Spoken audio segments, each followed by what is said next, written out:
అమ్మా చందనమే పూసిన ఒళ్ళు చూడు, అమ్మా పున్నమి పుట్టిల్లు ఆ కళ్ళు చూడు, అమ్మా ముక్కోటి మెరుపులా మోము చూడు, అమ్మమ్మ ముగ్గురమ్మల మూల పుటమ్మ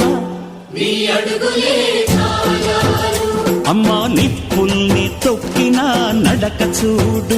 అమ్మా దిక్కుల్ని దాటిన కీర్తి చూడు, 1000 సూర్యుళ్ళై మెరిసిన శక్తిని చూడు, మనుషుల్లో దేవుడి భక్తుని చూడు.